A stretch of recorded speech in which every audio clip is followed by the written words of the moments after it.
Okay, so there's a half dozen questions about foam rolling, so which which basically just laughed at, but it seems to be something people are interested in, so might as well go through it. Foam rolling isn't magic, and it isn't voodoo. Yes, it helps, but it's not the be-all and end-all. I'll go through the stuff that I do, sort of foam rolling wise. What I'll do is that I'll actually roll my back, and I do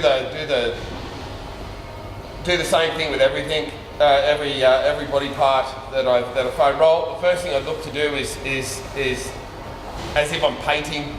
So I'll start with that upper section, so with my hips up, so the weight on the roller, and I'll roll a small section. So have my arms across my chest and make sure my scap's out of the way. Roll a lower section. Another section. Another section. So I only roll my thoracic spine.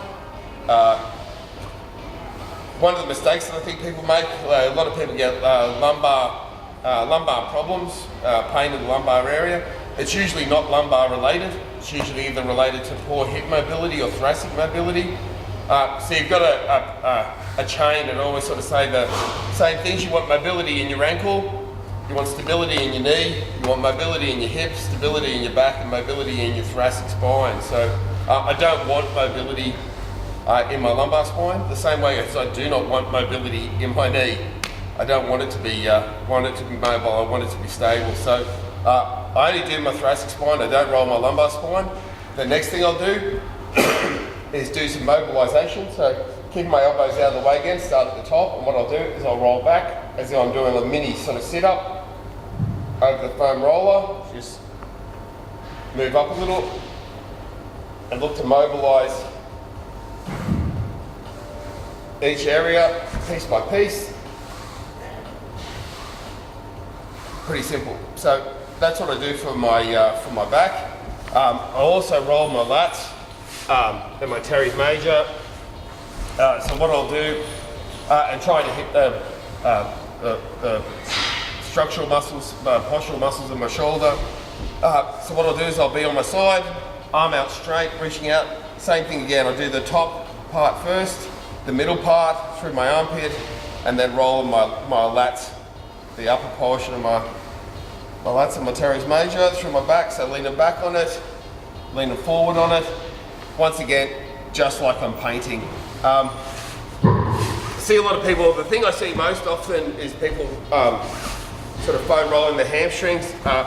Just personally, I've always found that a waste of time. I don't think you can get enough sort of weight on it. It doesn't really do much for me. But what I will do is I will foam roll my quads. So, and I'll start with that first. So once again, same thing, starting at the top, do a section, roll a bit further forward, do another section, roll a bit further forward, do another section. So after I've painted straight down the front, I'll start altering my foot position. Hopefully you'll be able to see on the video. So I'll turn my feet inside so I can roll that inner part. Do the same thing, turn my toes inside, roll that outer part of my quad. And then everybody's favourite, so do my ITB, so onto my side. I'll start off up the top. So rolling my tensor fasciae latae, the muscle on the outside of my hip, and then moving down into my ITB. Once again, same thing as if I'm painting, do one section, move a little lower, do another piece, move a little lower, do another piece.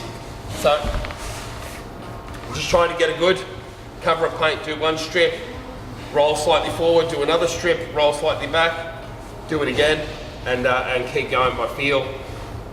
So they're the main areas that I'll foam roll. So I'll do my quads, my ITB, my tensor fasciae latae. There's better things to do with your glutes. You can use a slitter or some other object to get in a bit tighter there, to do your piriformis, and then roll my thoracic spine, and do my mobilisation work, and then do my lats and my shoulder. So they're the areas that I foam roll.